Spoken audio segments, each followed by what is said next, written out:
Tonight on Love Live at 6, Ministry of Defense Finance Officer placed on administrative leave.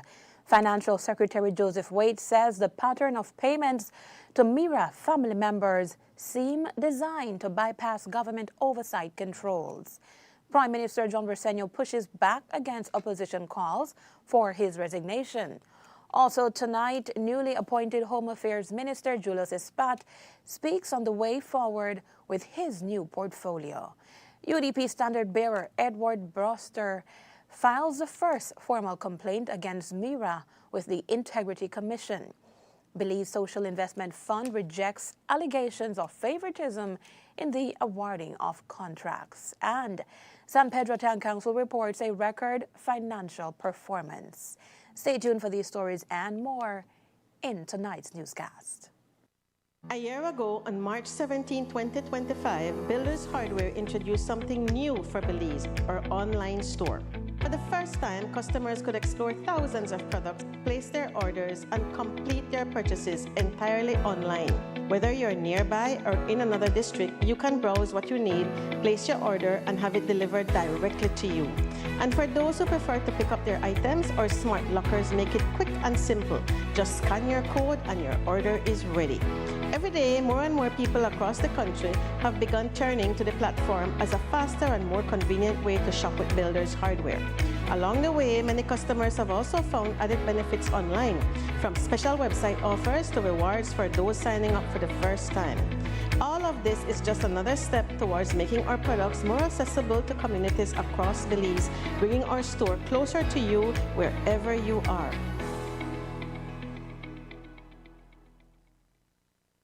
Introducing GrowWatt, a global leader in distributed energy solutions, delivering innovative solar technology trusted around the world.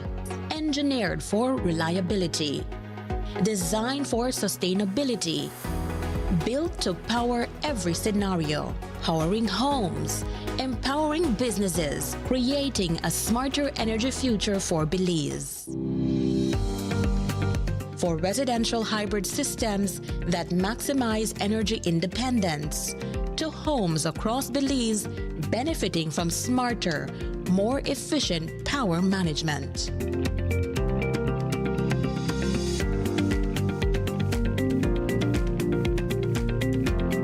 GrowWatt off-grid solar storage solutions bring dependable electricity to locations beyond the traditional power grid, providing clean, reliable energy whenever and wherever it is needed.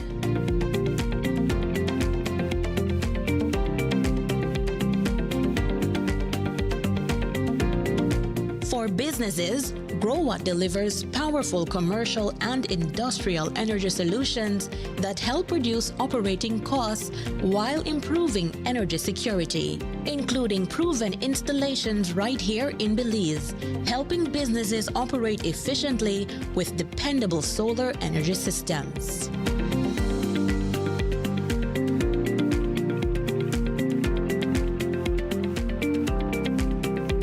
As transportation evolves, GrowWatt EV charging solutions help power the future with clean energy.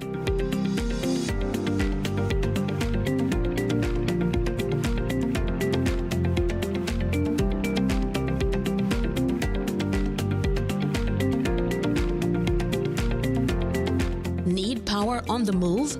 GrowWatt portable solar power solutions provide flexible energy for construction sites, events, emergency applications, and temporary installations. GrowWatt delivers energy-smart solutions for a greener future. Distributed in Belize by Llano Supplies, 112 Ranchita Village, Corozal Town.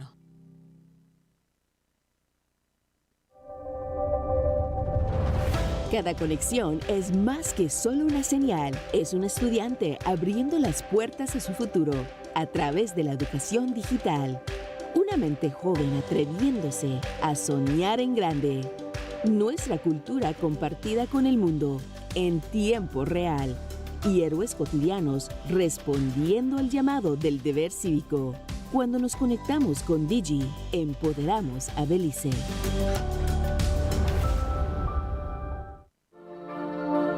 The success of my business means a lot to my family, especially my brother, because I'm continuing his legacy, making butterfly art collages. It was very hard for me to receive payments. I had to go directly to meet the person I'm purchasing from and who I'm selling to receive payment. Because I opened my business account with Atlantic Bank, now I can make and receive payments online, and this has made my job much easier. Atlantic Bank, building the future together.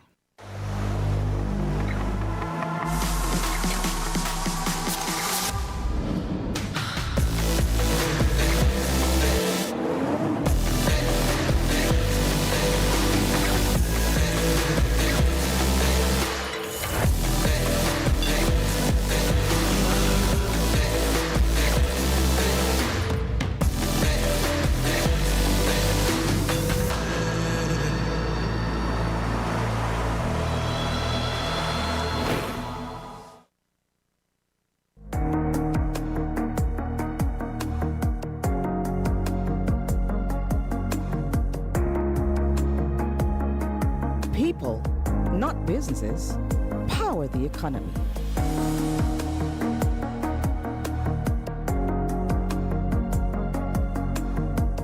And they deserve to be acknowledged, appreciated, and compensated for their efforts.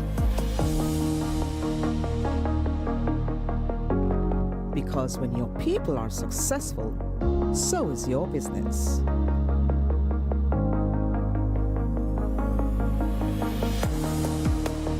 Neo People, simplify your HR and payroll needs with one powerful solution. Good evening, Belize, and welcome to Love Live at 6 with your news for tonight. I am Tamar Jones. Financial Secretary Joseph Waite confirmed today that the finance officer who was attached to the Ministry of Defense up to October 2024 has been placed on administrative leave pending ongoing investigations. The development comes as government auditors and financial officials continue to examine millions of dollars in payments made to businesses connected to members of the Mira family. Recent reviews of leaked SmartStream records have revealed hundreds of invoices, many of them falling just below key financial oversight thresholds, prompting concerns about whether established procurement and payment procedures were deliberately circumvented. Speaking on the matter, Waite stressed that the move should not be interpreted as a finding of guilt, but rather as a standard administrative measure while investigations are underway. Do financial officers fall under you as the financial secretary? That's a good question. They report to the accounting officer, who is the CEO. Accounting officer reports to us, so finance. In the case of this financial officer in the Ministry of Defense during these payments, what has become of that financial officer? Well, we'll wait to see what the audit report to see if there's anything that is highly irregular, where they're broken, and then we take it from there. No? In the meantime, I understand he was on leave. I'm not sure. On administrative leave? Yeah, but that's only for a short period of time. And then I think voluntary leave, but I don't know. I don't know. I know that administrative leave is a very short period of time. You know? Nobody has said that there is fraud, yet. I mean, we have to see what the audit report comes up with. But it looks suspicious. Waite has also suggested that the issues uncovered thus far may serve as a wake-up call for the wider public service. He noted that while the spotlight is currently focused on the Ministry of Defense, other ministries may wish to undertake their own reviews of internal payment systems and controls to ensure that similar vulnerabilities do not exist elsewhere across government. We certainly can ask accounting officers to do some homework in their ministry to see if there's anything happening. I don't know. Sometimes when you stay behind your desk for too long, you get a little detached from what is happening out there, no? Yeah. But then again, it depends on where in the process you are, where in the sequence. Ministry of Finance doesn't watch payments going out the door. We watch contracts and award of contracts and tender and so on. For now, the placement of the former Ministry of Defense finance officer on administrative leave represents the first known public officer to be placed on leave on this matter.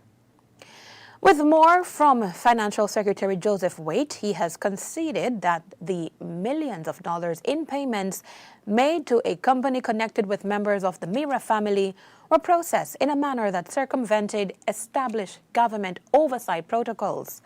Asked about the pattern, Waite acknowledged that the government's financial management system was designed specifically to prevent the circumvention of oversight controls. He explained that the repeated use of invoices just below the approval threshold raises serious concerns and appears inconsistent with how the system is intended to function. Waite noted that while the Auditor General's investigation will ultimately determine intent, the pattern does appear to suggest a deliberate effort to fragment payments and avoid higher levels of scrutiny. Clearly, there's a breakdown in the system. It wasn't intended to work this way. It takes, in our system, there are levels of approvals, depending on the amount of money. There's a first approval, second approval in any payment that goes through. Depending on the level, if it exceeds a certain ceiling, it goes to a third approval at the Treasury. It appears from what we see that there was a deliberate effort to fragment payments, break them down to below. But I'll wait to see what the audit reveals. But sure enough, certainly it doesn't look good. And in my view, I think what happened is that either somebody dropped a ball, fell asleep, or worse, that they moved together on it. Now, whether that can be put to the feet of Minister Mira, I can't say. I do know that when it comes to food supplies, there are regular deliveries, and then there should be regular payments. And I'm told that in some cases they would batch the payments together and process them in one day for their convenience. That is the convenience of the accounting staff, the convenience sometimes the supplier would wait till the end of the month and drop a bunch of payments and then they go through. But I don't think that's the whole explanation. That could be a contributing factor. I don't know. The auditor will tell. But certainly the system wasn't designed to produce what we are seeing. Do you believe that these should have been flagged though? If you see a whole lot of payments going through, it should have raised an alarm, it should have raised an eyebrow. Yeah, I think so. I don't think it's an increase in the consumption of the ministry. It could be a concentration in one or two suppliers. But remember, you have to feed your guys. You know.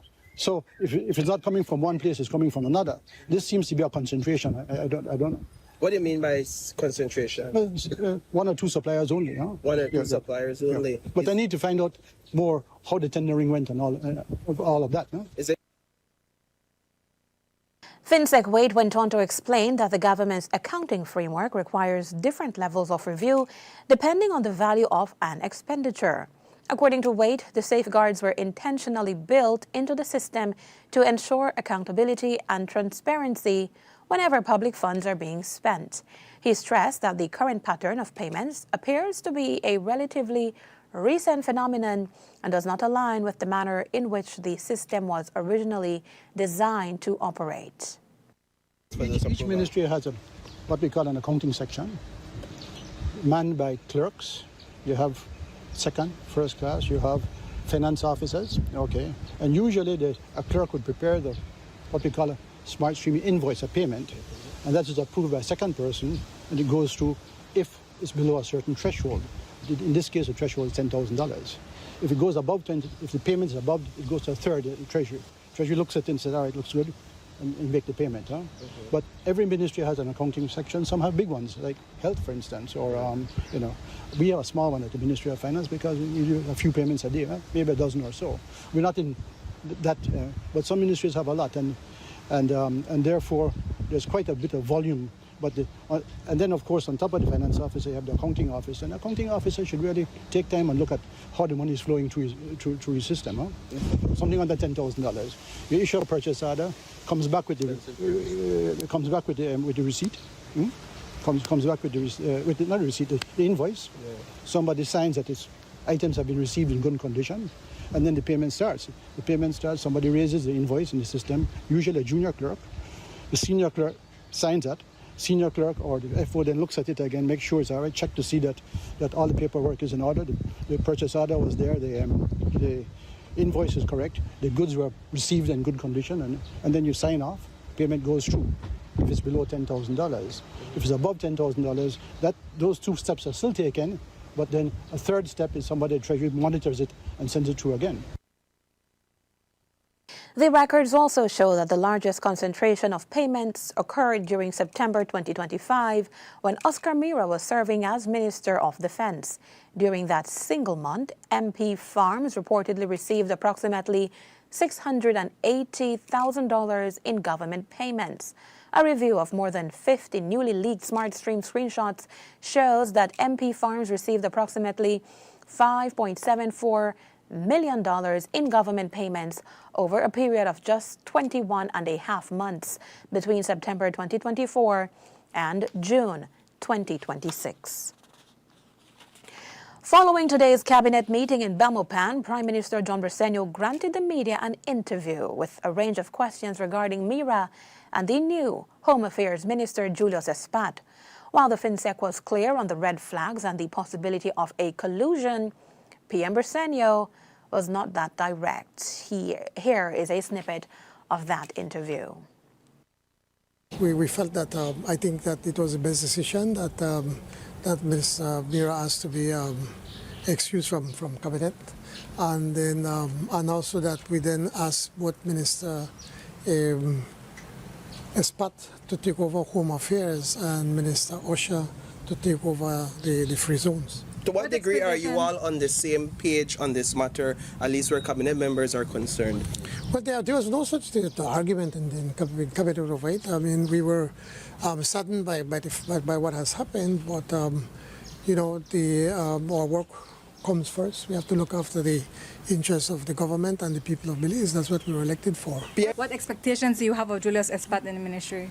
Well, I expect him to continue the work that Minister Mira started. I think Minister Mira was doing a very good job as the minister responsible for Home Affairs. The invoices reflect payments from your office to MP Farms. Over 130,000 payments, at least 11 receipts, $1,000 in payments, over 11 invoices. How do you explain that? What is there to explain? I think you're grasping at straws. I have no idea. The people at finance or the people in my office, they're the ones that do that. I don't think there was anything illegal that was done there, and we follow the process. How soon can we expect ReconDev's board to be changed? In the next few days, certainly by early next week, I'll be able to expect to put a new board. What does it mean to you that when the dealings with your ministry, all 10 payments were above $10,000. However, with the Ministry of Defense, we saw over 1,000 payments below $10,000. 1,000 payments? 1,000 transactions. 1,000 transactions. Well, certainly we do our best to follow the process, and in this instance, when we saw these continuous payments under 10,000, obviously it raises questions and it raises an alarm, and that is why I called the Financial Secretary to send the Auditor General to take a look at what's going on. What's the need in your office for grocery bags, PM? What's the purpose of that? I think you need to ask the Cabinet Secretary. He's the one that looks after payments, but I'm sure he'll be able to answer that. Do you think Oscar Mira is still politically viable in Belmopan? I have every confidence that he is. He has been a good representative, and he has been a good minister. He's been a competent minister. So I do believe that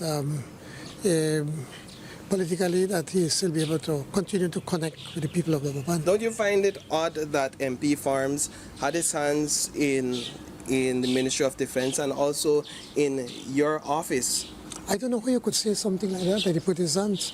I guess I need to, for you, I think it's best for you to be able to speak with the Cabinet Secretary who handles those issues and those matters. I really can't answer. I'll be speculating. How did we go about requesting an audit?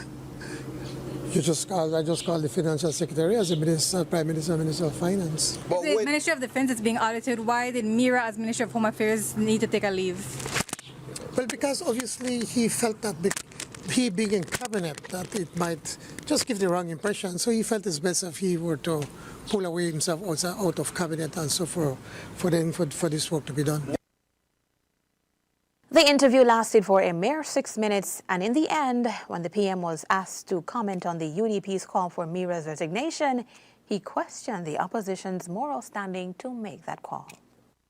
I don't think the UDP have any moral authority to speak when it comes to those issues, because if you were to remember, the then Prime Minister would defend until he absolutely can't do anything better. In our case, we take actions immediately, and we need to be able to get to the bottom of this. Why call on the Financial Secretary to request an audit from the Auditor General and not the National Assembly Clerk? The Public Service Union President argues that the Auditor General does not answer to the Prime Minister, nor does she answer to the Financial Secretary, but rather to the National Assembly. How do you respond to that? That is his opinion. All I did is call to the Financial Secretary and said, you know what, I think we need to ask the Auditor General to be able to go and do an audit. End of story. What happens when those findings are made? Okay. Will those findings be made public? Can you commit to making those findings public? Well, obviously the report will have to be able to, I think we'll be able to make it public. So that's as far as I'll be able to commit. Interim Minister of Home Affairs Julius Espat says the audit into procurement activities at the Ministry of Defense is now underway. Espat made the comments this afternoon as he exited today's cabinet meeting, his first since officially assuming responsibility for the Ministry of Home Affairs following Minister Oscar Mira's decision to take a leave of absence pending the outcome of the audit. Asked about the status of the investigation, Espat confirmed that the audit process has already commenced and indicated that authorities are following the independent review. Authorities are allowing the independent review to take its course. The newly appointed Home Affairs Minister also revealed that he is scheduled to meet tomorrow with Commissioner of Police, Dr. Richard Rosado, and Chief Executive Officer Elton Bennett as he begins familiarizing himself with the ministry and its operations. The Prime Minister just made it clear that he has the audit department going in, and he asked us to just wait until that information is presented and the audit is completed before anything else is done. So I suppose we have to respect that, but it's in process already. What was your initial reaction to getting the Home Affairs portfolio? It's one of the most difficult ministries to be able to administer, so it's most people don't think it's a favor. I see it as a responsibility, and so it starts today, and I have been given my formal request to do what is necessary, and so I will start looking at everything. I've already had brief communication with the Commissioner and the CEO. We will meet formally tomorrow and Thursday, and then from there we start the work. Is it a portfolio you can juggle? You already have a huge portfolio with infrastructure development and housing. Is it too much for you? We'll find out. Infrastructure is already in place. We have capable people there. The day-to-day administration is done by the CEO and the chief engineer, and we have 300 people employed. So the Ministry of Infrastructure, we have the policy has already been set, budget has already been established for the year. So I'm not uncomfortable with that. This new one is a lot more work, and I don't know what it entails yet until I sit with everybody. I've also asked the Attorney General to give me a breakdown as to the responsibilities of everybody that plays a role in the Ministry of Home Affairs, meaning what's the role of the CEO, what's the role of the Commissioner, what's the role of the Minister, and from there down. I believe in being informed before I make any decision, and so you don't overstep. Minister Espat acknowledged that overseeing both the Ministry of Infrastructure Development and Housing and the Ministry of Home Affairs presents a significant responsibility. However, he expressed confidence that the systems already established within MIDH will allow him to effectively manage both portfolios. According to Espat, much of the success of any ministry depends on having competent personnel, clear procedures, and accountability mechanisms in place. He said those same principles will guide his approach at Home Affairs, where he expects officers and administrators to operate with professionalism, transparency, and respect for established processes. I believe in playing fair. I don't know if you want to make that equal to being strict. Sometimes yes, sometimes no. I think you have to have a heart. And if you have a heart and you treat people fairly, then you can demand discipline. I think that's what we need to do. If you have the rules, you have to follow the rules. And who doesn't follow the rules, there are consequences. It's as simple as that. But in a fair way of doing things. I've used that in my approach to life, and I don't intend to change that. So, but there's no. Everybody that knows me knows that I can work with anybody. Once you get the work done. And then last thing, it's only 3 months in this first instance. Have you spoken with Minister Mira for any ideas on how to navigate these first 3 months? I spoke to him yesterday after it came on the news. I just didn't want any bad feelings back and forth, and I thought as a colleague it was important that he heard from me, and we had a nice conversation. And then just now in Cabinet I spoke to Minister Musa, who was there before, and I asked for advice. I spoke to the Attorney General to ask for advice. I'm speaking to as many of my colleagues and people that I know have a knowledge of what happens there.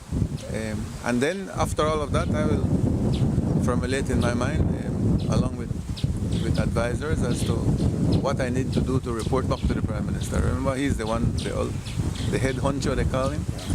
And so he needs to know what the reality is as from my point of view, and from there we move on. But it's on the basis of respect.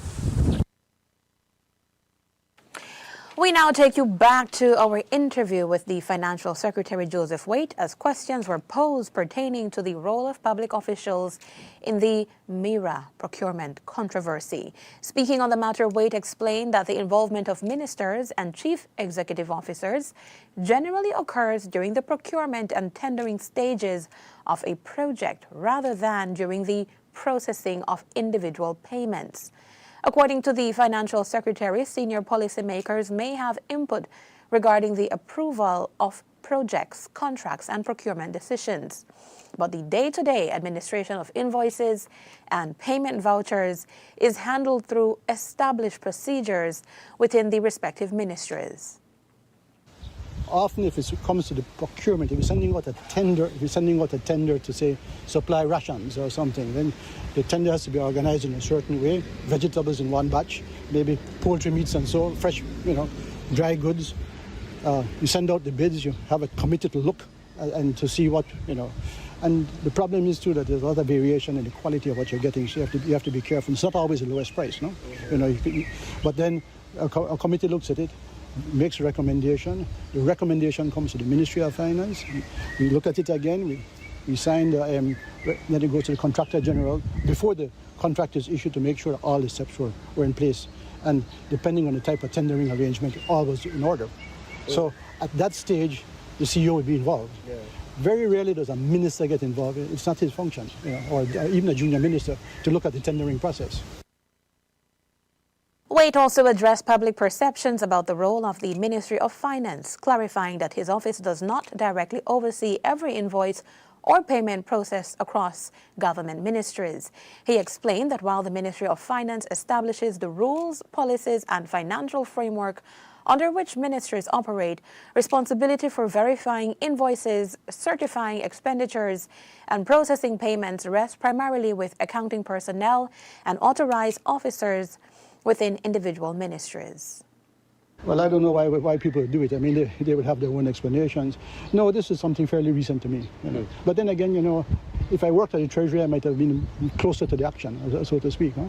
We, in the ministry, more involved with the releasing of money and making sure that the contracts are coming into correctly. But the actual payments, that's downstream. That's in the ministries themselves. The Prime Minister says that government is looking at a central procurement office. How would that sort of alleviate the situation? Procurement will assist in making sure that you're getting best value for money and getting the quality you need, and the tendering is. But payments reside with the ministries. The ministries get budget allocation, there's an accounting officer, there's a, the Ministry of Finance doesn't go that, we don't operate that far downstream. We're more at the headwaters. The controversy surrounding Oscar Mira has now made its way to the Integrity Commission. This morning, just after 10 o'clock, UDP standard-bearer for Belize Rural Central, Edward Broster, visited the Integrity Commission office to formally submit a complaint concerning the allegations that have emerged in recent days regarding government contracts awarded to businesses linked to members of the Mira's family. Speaking with Love News following the submission, Broster said he handed over a 3-page complaint supported by a substantial body of evidence, which he believes warrants a thorough review by the Commission. According to Broster, the submission includes 108 pages of supporting documents, which he says raise serious questions that deserve independent scrutiny. Well, the complaint entails Section 34.1 of the Prevention of Corruption Act, Chapter 105 of the Substantive Laws of Belize, for which I have reasonable grounds to believe that the Honorable Oscar Mira, a person in public life under Section 2 of the Act, is in breach of the provisions of this Act. What did the Secretariat say when you filed the complaint? Well, first she said she would sign for it, and then someone else came and told her you better check with the chairperson and let him take it to the chairperson, and then they made some phone calls, and then they were told to accept it, and I ensured that they signed the receipt, which is this, so to indicate that they have received the 3-page report along with 104 pages of document, 56 of which is for MP Farms and 48 is for Jenny Mira. So it is accepted and received. What are you hoping to accomplish from submitting this complaint? Well, I am hoping that the Integrity Commission do their job, and ensure that a thorough and proper investigation is carried out so that we can get to the bottom of the allegations being made against the Honorable Oscar Mira and his family. Broster said he is hopeful that the newly appointed Integrity Commission will carry out its responsibilities without fear or favor and examine the information presented to determine whether any breaches of integrity standards may have occurred. During a media briefing outside the Commission's office, Broster was asked whether his actions were motivated by genuine concern or simply an attempt to score political points against the government. He rejected the suggestion, insisting that his complaint was made in the interest of good governance and public accountability. Broster also took aim at Prime Minister John Bersenio, arguing that the Prime Minister has been slow to act decisively on the matter. He said stronger action should have been taken sooner, given the seriousness of the allegations and the public concern they have generated. The Prime Minister, in his own words, have been saying that we should not be tolerating corruption and we should put people in prison and so forth. So giving Oscar Mira 3 months vacation or 3 months leave is a far cry from what he has been advocating for. And I just hope that he will uphold to the standards and the rhetoric that he has been pushing against people dealing with corruption in public life. I have to ask Mr. Broster, who is this process today about? Is it really about getting to the bottom of this situation or these allegations, or is it about you gaining political points as an aspiring politician? As an aspiring politician and a person who is not afraid of no one and who is not afraid of anything, I am here to make a report on behalf of the poor people of Belize, the public purse. My tax dollars, your tax dollars, everybody's tax dollars is being squandered, right? Or allegedly squandered. So we need to ensure that this is investigated properly, and if there's any wrongdoing that comes out, that they deal with it.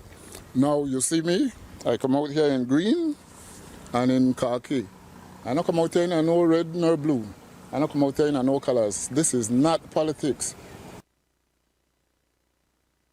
Whether the Integrity Commission decides to pursue the complaint remains to be seen. However, Broster's submission marks the first formal complaint filed with the body in relation to the ongoing MIRA controversy.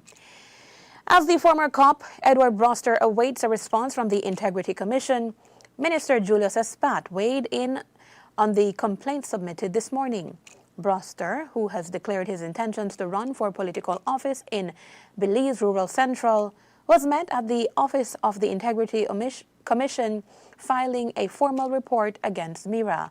Minister Espat chalked it up to politics and Broster's right to do so. That's a personal call. That's a political call. He has a right. He has thrown his hat into the arena. Well, kudos to him. Democracy allows you to do those things. So if you're intelligent enough, if you're brave enough, if you believe that's the way to go and the law allows you to do it, and he knows he was a police officer, so he knows more than most what can or cannot be done. Personally, I don't have a problem with it. The system exists for it to be used. And if he believes that he has merit, then we will find out. So that's, I believe, is important. The Belize Social Investment Fund is clarifying its strict adherence to its procurement process following misleading allegations made by former Belmopan-era Representative John Saldivar. In a social media post, UDP's John Saldivar pointed to contracts awarded to the FAST Construction Company for a number of BSIF-funded projects, suggesting that the company may have received preferential treatment during the bidding process. He also questioned whether FAST Construction was awarded contracts even when it was not the lowest bidder. BSIF has since responded with an official statement rejecting those claims.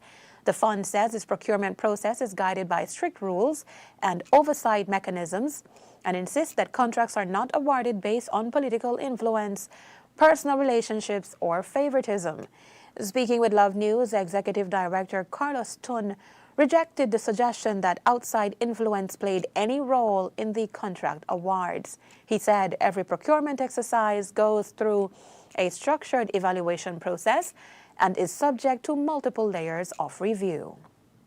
Those are allegations. As the head of procurement and Ms. Angeles mentioned, there's certain levels of evaluation to ensure that the bid becomes responsive. I read the social media post in which it says it's lowest bidder, and we have to make clarity on that. It's not always the lowest bidder.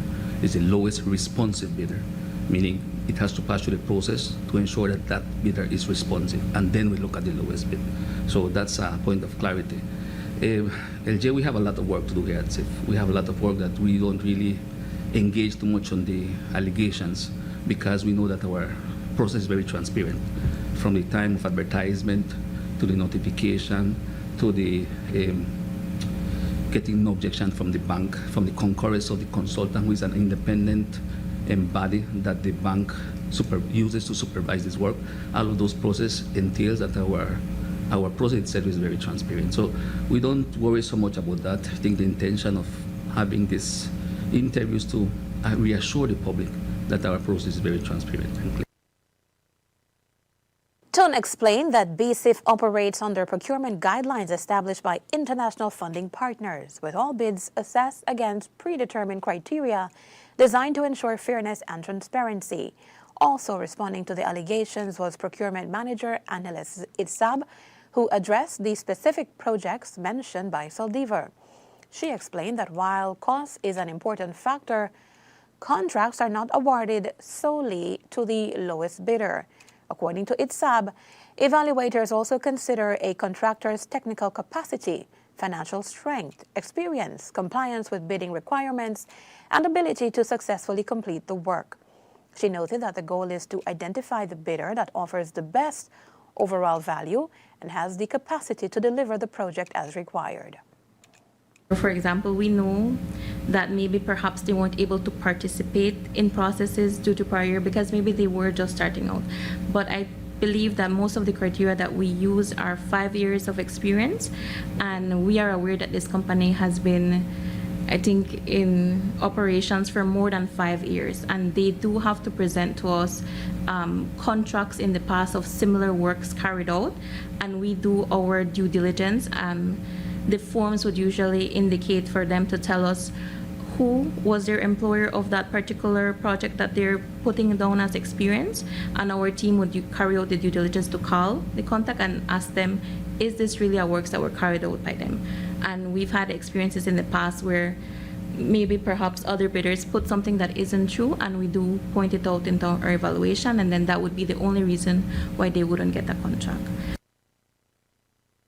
CSIF says every contract under its portfolio is subject to public tendering, competitive bidding, independent evaluation and oversight from the respective funding agencies. The organization maintains that those safeguards are in place to ensure accountability and transparency in the delivery of projects across the country. In the midst of all these red flags now popping up around Oscar Mira, there was a session in Belize on corruption and good governance. Ironically, the session looked at whether Belize's laws are strong enough to prevent corruption and where improvements may be needed. Civil society, the media, and other groups came together with a view to see how the government system may be improved. During the session, participants were presented with the Belize Anti-Corruption Legislative Gap Analysis Report and Matrix. The report reviews Belize's current anti-corruption laws and points out areas where there may be weaknesses.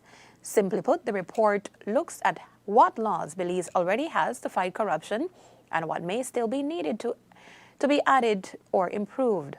Program Manager for Latin America and the Caribbean, Claudia Marcela Hernandez, said the goal of the session was not only to share the report's findings, but also to start a conversation about what changes may be needed and how different groups can work together to make those changes happen. And we are presenting a gap analysis on legislative framework, international and national in Belize. The presentation is about some findings on the legal framework, international and domestic in Belize, but also some recommendations for the civil society organizations and journalists to follow up. At least 11 regulations were analyzed, and we identified at least 18 institutions that take part of this system of transparency and integrity. So they are classified in high priority, medium priority, and low priority. So one of the highest priorities that I can mention is some reforms to the Constitution. What we are looking, or the objective of the session, is that civil society organization, as part of the system of anti-corruption, and it's not just for public or for private, but also for civil society, they can make this advocacy and take these recommendations, and they can suggest and put in the table the reforms that are needed to it can be a more robust legal framework for Belize. The report is going to be published in Global Financial Integrity's website, but also in social media, and also with our partners, with BNN and also with Belpre. So you can find not just the report, but also a video about what anti-corruption is, but also what corruption is. So we want to share this important message with all the actors that are involved in preventing corruption. One of the main points of the report is education towards corruption, to identify what corruption is. And this is not just part for the public sector, but also for the private sector. And civil society have a very important role on making accountability, as well as the media, because all the actors that are part of the system, if they are capacity building or reinforced, then you would identify in an easier way these red flags related to corruption. The event was organized by the Belize Network of NGOs, along with Global Financial Integrity and the Belize Policy Research Institute. The session ran from 9 a.m. to 12 noon at Bricks and Books Coffee House. The San Pedro Town Council is reporting a much stronger financial position, ending the 2024-2025 fiscal year with net assets of nearly $37 million.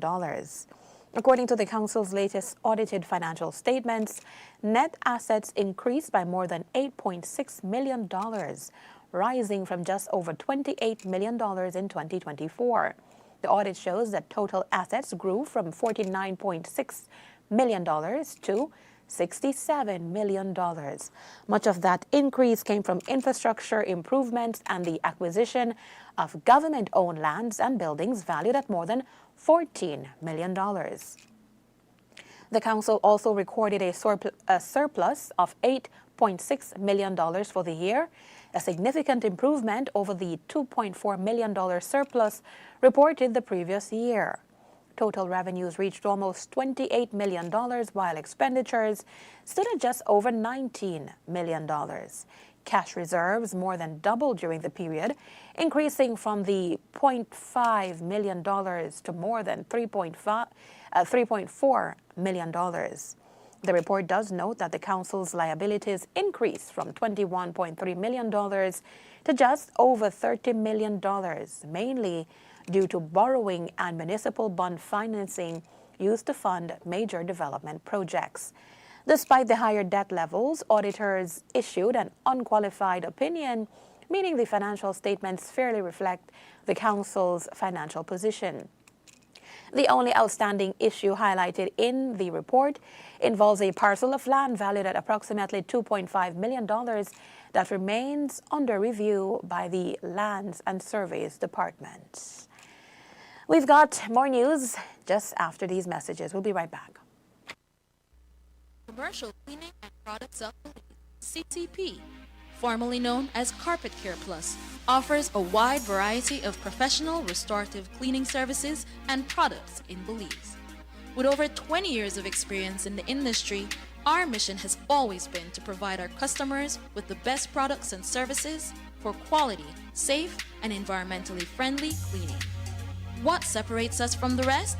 The services we offer. Fabric cleaning for all types of carpets, upholstery, walls, and drapes. Vehicle detailing for both the interior and exterior. Total restorative cleaning of ceramic and porcelain tiles for floors, walls, marble, granite, limestone, travertine, clay, and more. Degreasing and polishing of the entire kitchen and all its equipment. Also custom concrete designs. We are a supplier of the most cost-efficient and economically viable products when you buy our specialized super concentrated formulas, such as cleaners, disinfectants, deodorizers, and sanitizers. Additionally, we also carry professional cleaning equipment, such as mops, buckets, vacuums, doormats, and window equipment, which are very durable and practical. You can order any of our products online at www.ccpbelize.com. CCP Belize uses only trained technicians, professional commercialized equipment, and EPA-certified products. Our products are 100% biodegradable. We also have certified green products, which are used by Green Globe approved companies. Visit us at 6C8 North Front Street, Belize City, or contact us at telephone 223-1820. Email us info@ccpbelize.com. El dinero viaja rápido, así que asegúrate de verificarlo antes de gastarlo. Aquí tienes 4 formas sencillas de saber que tu dinero es auténtico. Míralo, tócalo, inclínalo y verifícalo. Mira bien tu billete poniéndolo a contraluz para ver la marca de agua y su denominación. Fíjate cómo la imagen transparente se completa a la perfección. Toca el billete para verificar su autenticidad. Pasa los dedos sobre el retrato en relieve y las barras de los bordes. Una barra para el de $2, hasta 6 barras para el de 100. Inclina el billete para ver cómo aparece el valor oculto. Observa el movimiento de las imágenes en el hilo de seguridad y el brillo holográfico en las denominaciones más altas. Verifica el billete detenidamente. Usa luz ultravioleta o una lupa para encontrar las imágenes ocultas y el microtexto. Recuerda, manejar dinero falso es ilegal. Si detectas un billete falso, repórtalo a la policía de inmediato. Míralo, tócalo, inclínalo y verifícalo. Conoce tu dinero. Revíselo antes de gastarlo. Un mensaje del Banco Central de Belice. El rotavirus es una de las principales causas de diarrea acuosa severa y vómitos en niños. Puede causar deshidratación severa y hospitalizaciones. La buena noticia es que la vacuna contra el rotavirus ya está disponible. Se administra por gotas orales a los 2, 4 y 6 meses de edad. Protege tu bebé. Visite hoy su centro de salud más cercano.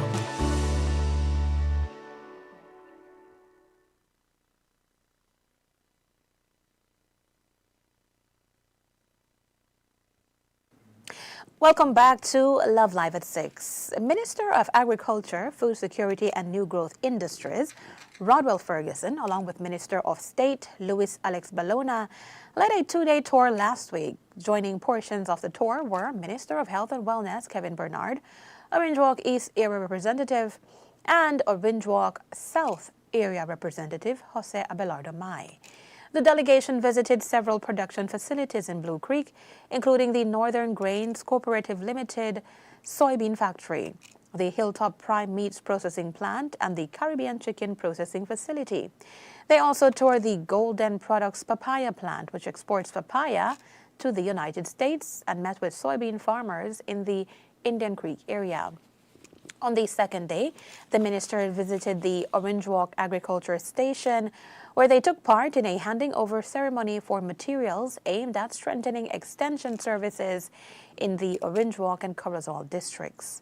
Love News spoke with former Minister of Agriculture, Food Security and Enterprise, Jose Abelardo Mai, who said the annual tour has shown steady improvements in the sector over the past 6 years, pointing to stronger production systems, better coordination, and increased support for farmers. He also outlined plans for further build on those gains heading into next year's tour. I think the best thing, one of the best results we have is giving out the equipment to the farmers. And so that day, the minister took the opportunity to give out these agro inputs to the farmers so that they can improve their sector, their projects. And so this will always be put to good use. And so the farmers of Orange Walk are very pleased with the SIAB project. They're very pleased with the Ministry of Agriculture. And they are thankful for receiving these very, very important donations. One important thing is how we add value to our existing primary production. I think one of the things we want to see next year is a well-established slaughtering facility, a certified slaughtering facility. I think we've reached that point. Secondly, the dairy industry. I would like to see that we improve the quality of our dairy products. One, I would like to see that we improve on the marketing and distribution of our dairy products, okay? Because there are products that do not reach Orange Walk. I like Western Dairies milk. It's fresh milk, it's wholesome, it's healthy, because we know what we produce in Belize. And the third thing is soil health. The longer you cultivate soil and the longer you do it in an unsustainable manner, you are slowly killing your soil. A soil is like a bank. You can't take out and not putting anything because you will run broke the bank. Soil is the same concept. If you take out from the soil, you harvest and you harvest and you harvest, and you not put back what you're supposed to put back, you are getting the soil broke. I'm seeing that now, and we have to make a conscious effort to change that. All right? I think that's another area that we need to strengthen on, and I want to see that. I would like to see that done next year. I think that they're starting to work on it already, but it has to be a collective action by the Ministry of Agriculture, Ministry of Environment, and so on. The tour also included stops at Caribbean International Brewery in Carmelita Village, the farm of Sustainable and Inclusive Belize project beneficiary Andres Sima, and Northern Dairy Farmers Cheese Production Facility in Shipyard, and Green Hills Farm, where rancher John Wall showcased his cattle operation. The Super Nationals Primary School Championships continued today in Belize City with a full slate of activities as the competition moved into its semi-final stage alongside other scheduled sporting events. Young athletes from across the country battled for spots in the finals, while other disciplines and activities also unfolded across multiple venues. Our reporter has the details. Belize City was once again filled with energy today as the Super National Primary School Championships moved into its semi-final stage with action spread across the Marion Jones, MCC grounds, Swift Hall, the Hub, and the Belize City Civic Center. From early morning, districts went head-to-head with events like football, basketball, volleyball, relay, vortex stroll, track, forward jump squats, and speed ladder, with every match carrying high stakes as team pushed for a spot in the championships finals. The semifinals produced intense competition, with several games going down to the wire as players gave everything in pursuit of national glory for their districts. Alongside the knockout matches, other scheduled fixtures continued across venues, ensuring a full day of sporting activity for all participating teams. At the Hub and Swift Hall, basketball action drew particular attention with fast-paced games and strong crowd support as teams battled possession by possession in tightly contested matchups. In volleyball, preparation and discipline were key themes throughout the tournament, as teams relied on structured training and coaching strategies to compete at the national level. We spoke with some of the kids sharing their experience. Excited for is the speed ladder, the backstroke, and mostly the relay, which was early this morning. For the ball throw too. To make sure that we're ready to win this competition for our country.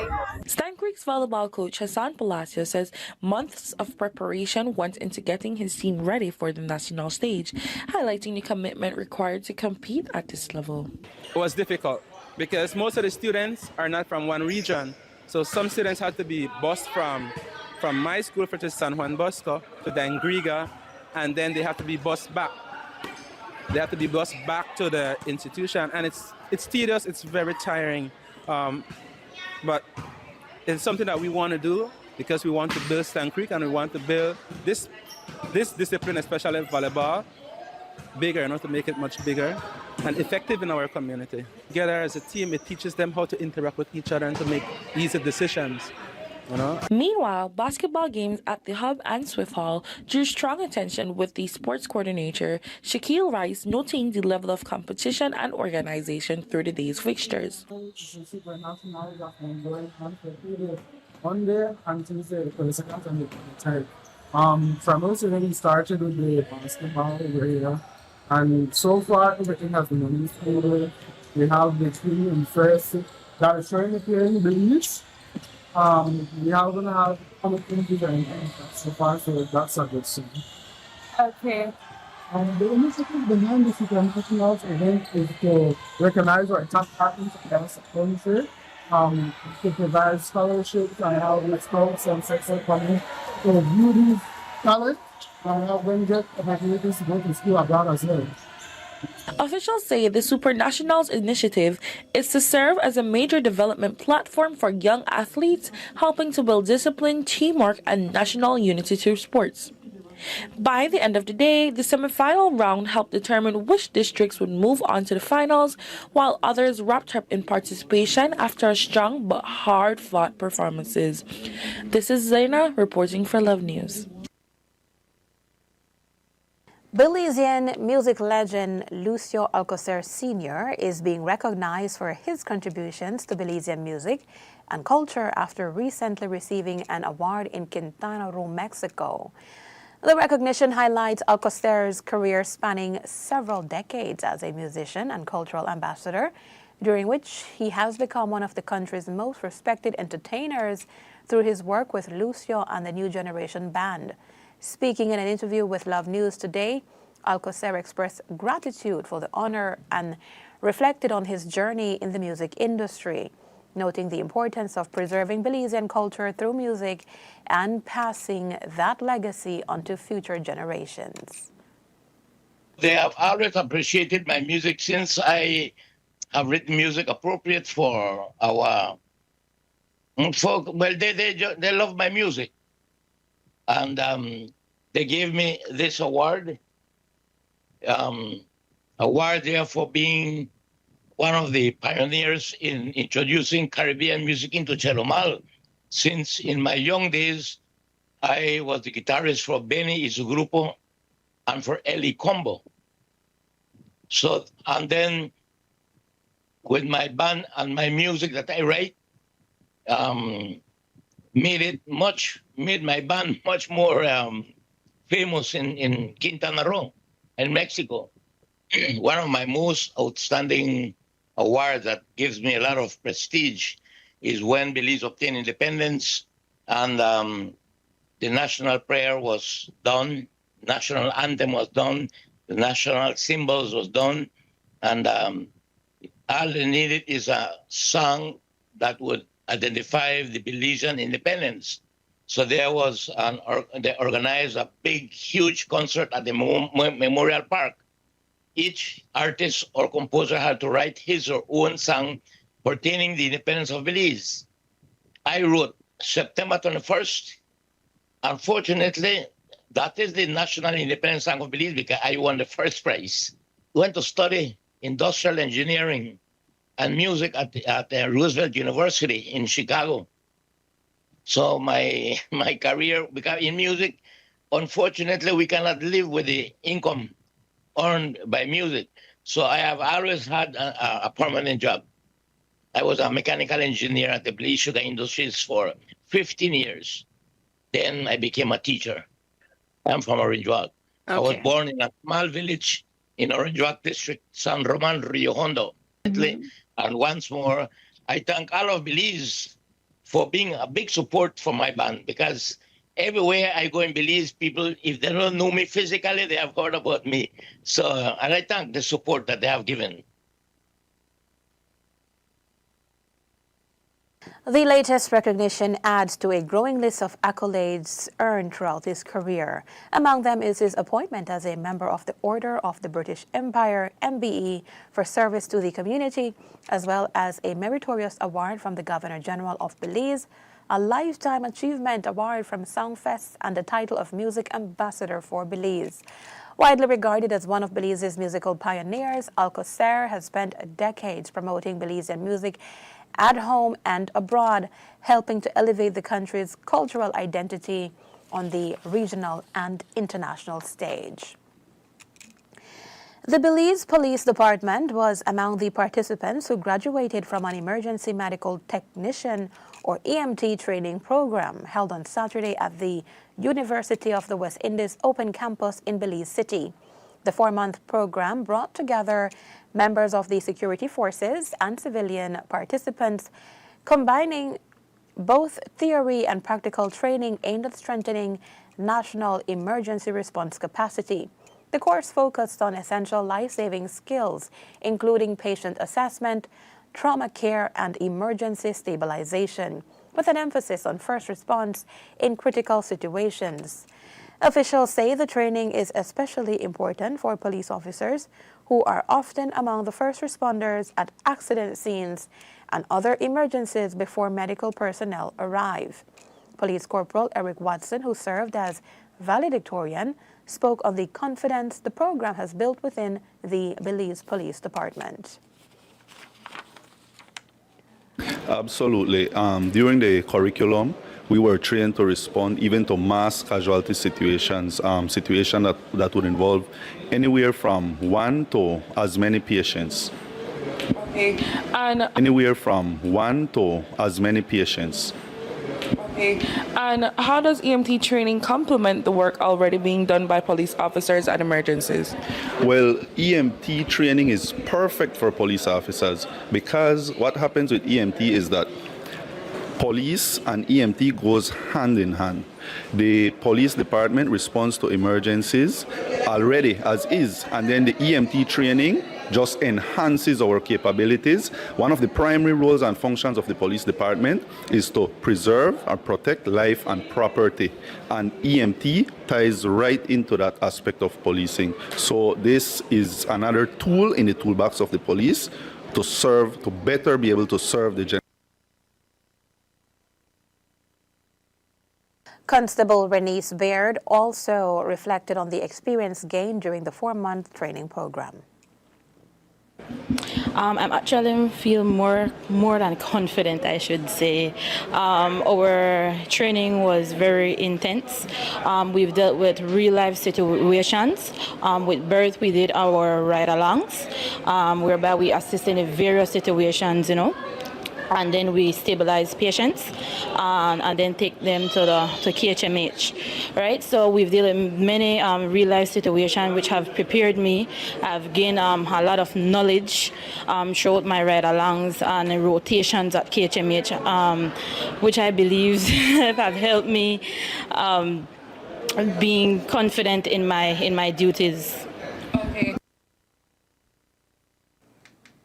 At the end of the course, participants were officially certified as emergency medical technicians, strengthening Belize's overall emergency response system.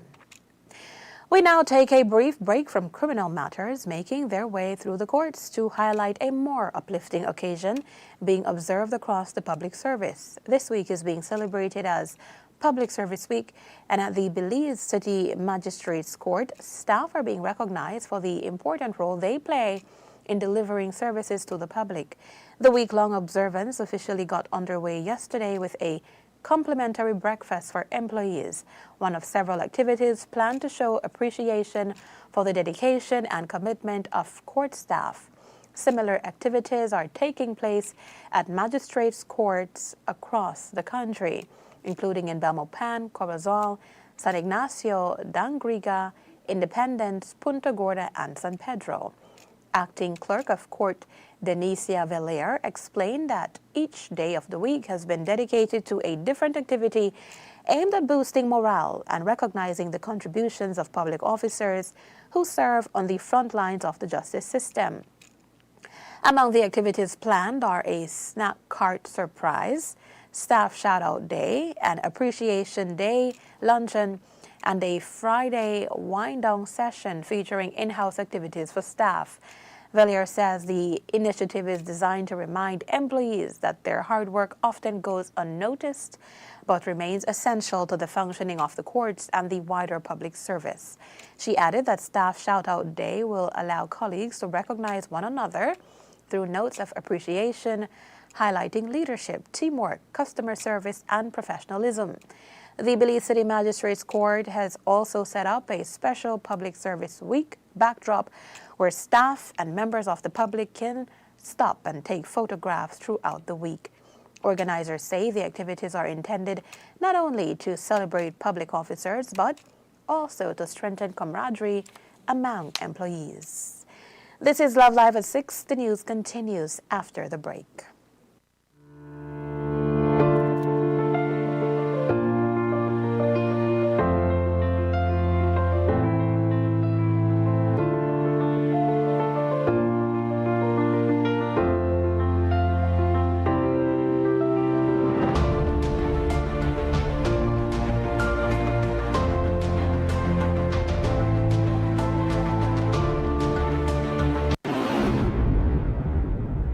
If this is an emergency situation, please call 911 right away for immediate assistance. Do not use the Crime Stoppers program in an emergency situation. Do you have information about a crime or a fugitive in our community? You can submit a tip anonymously with your smartphone. Using this program in safeguarding our community also protects your identity, keeping you out of the court system, and could earn you a cash reward. Here is how it works. Download the free P3 Tips app from the Apple Store or Android Market. P3 is the provider of our secure anonymous tip collecting software. Open the app and create a PIN, but be sure to remember that number, then select your location. Next, select the type of crime.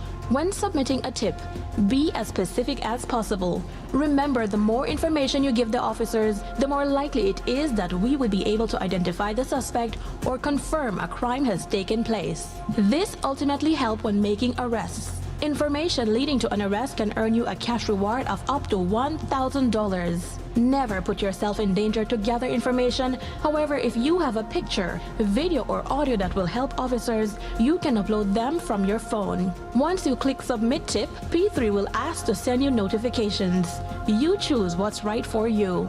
Once your tip is submitted, you'll be given a tip ID and password. Keep that info safe as you'll need it to check the status of your tip. Using the app, simply log back in using the PIN you created when you first opened it. Check back if your tip leads to an arrest. You'll be told how much you were rewarded and how to anonymously collect your cash. Irawa Belizean. Of course, I will make sure the place clean, especially the places then where we treasure. Belizean. Of course, I have a bag for my garbage in my car. Irawa Belizean. Of course, I believe that all of we should do for we part to protect the environment. Irawa Belizean. Of course, I teach my picnic from small enough to throw garbage on the ground. Irawa Belizean. Of course, on and off the court. We unite as a team to keep Belize clean. As Belizeans, let's trash the habit and not the beauty. Welcome to the William David Fonseca Parking Facility, your modern solution for safe and convenient parking in downtown Belize City. With easy payment options such as prepaid cards or coins, parking downtown has never been easier. Enjoy affordable rates as low as 75 cents for 15 minutes, $1.50 for 30 minutes, and $3 for an hour. Open and available 24/7. Park smart. Park safe. Park at the William David Fonseca Parking Facility. Modern, secure, convenient. Your Belize City Council. Always about the people.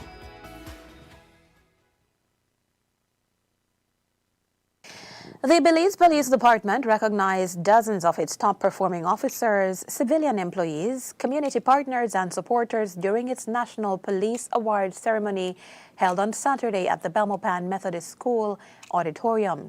The ceremony formed part of the department's observance of Police Week and celebrated excellence in policing, community engagement, and public service. Awards were presented to officers from formations and specialized units across the country who distinguished themselves through dedication, professionalism, and exceptional performance throughout 2025. The honorees represented every region of Belize, including the Eastern, Western, Southern region, as well as Northern regions. Among those recognized were Officers of the Year recipients from specialized units, such as the Anti-Narcotic Unit, Mobile Interdiction Unit, Gang Intelligence, Investigations and Interdiction Unit, Special Patrol Unit, K9 Unit, Crimes Investigation Branch, Special Branch, and Community Policing. Officers from the Gender-Based Violence Response and Investigative Units were also honored for their contributions. Special Outstanding Achievement Awards were presented to several officers for notable operational successes, including the seizure of approximately 70 pounds of marijuana in Belize City, the swift apprehension of escaped prisoners, the rapid arrest of a homicide suspect, and the confiscation of illegal firearms and ammunition in San Pedro. The department also recognized civilian employees who support policing operations behind the scenes.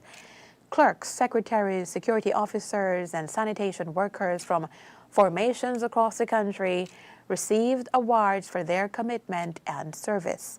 Community members and business representatives were likewise acknowledged for their ongoing support of police initiatives and crime prevention efforts. In addition, the Southern region was recognized as the region recording the largest decrease in crime.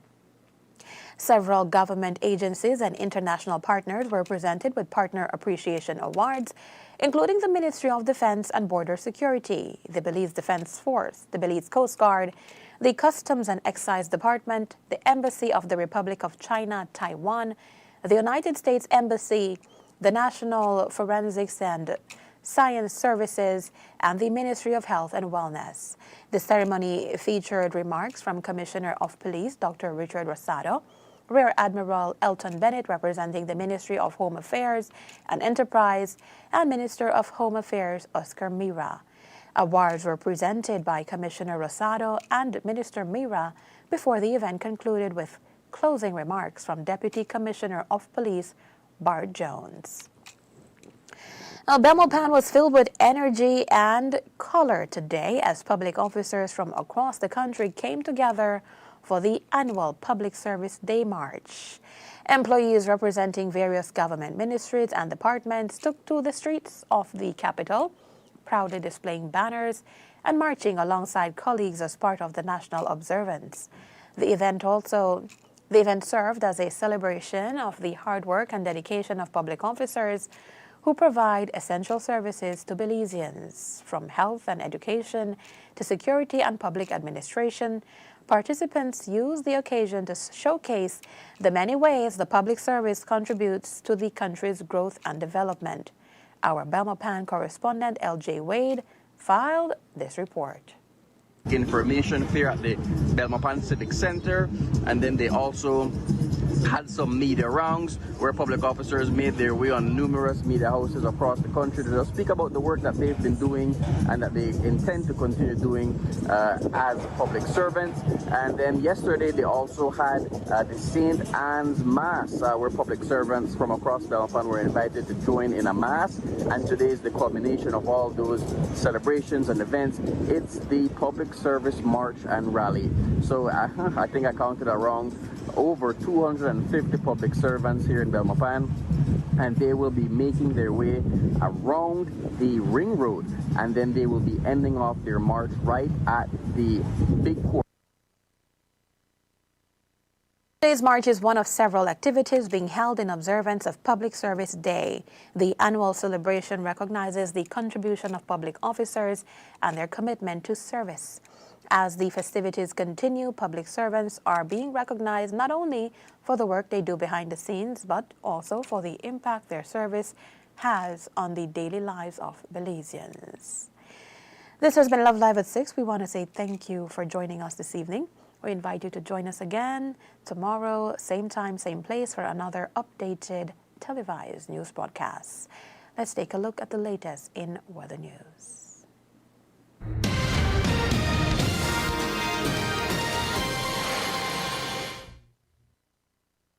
Good evening, Belize. A few showers and thunderstorms affected mostly central parts of the country this afternoon, with activity decreasing late this evening.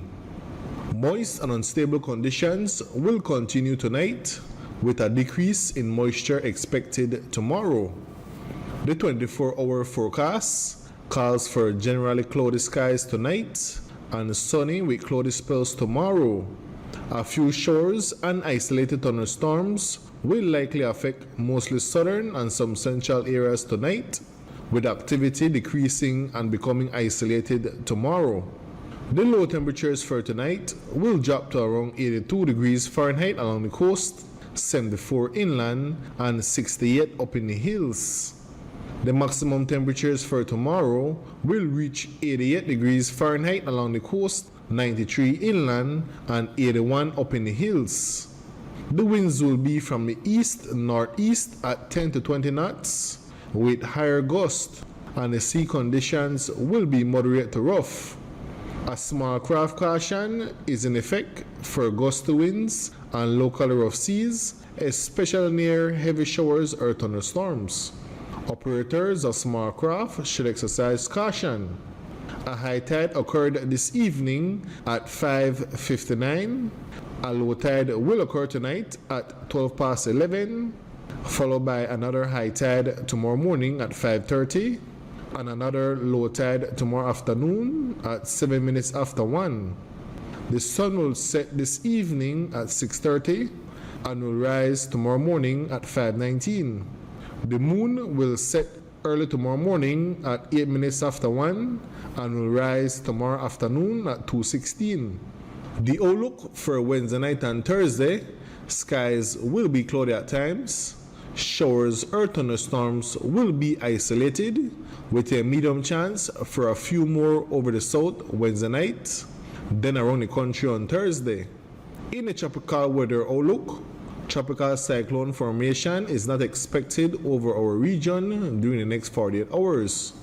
For a review of our forecast and other products, please visit our website at nms.gov.bz. Our next forecast comes out at 6 a.m. tomorrow morning. With that, we end this evening's forecast from the Belize National Met Service.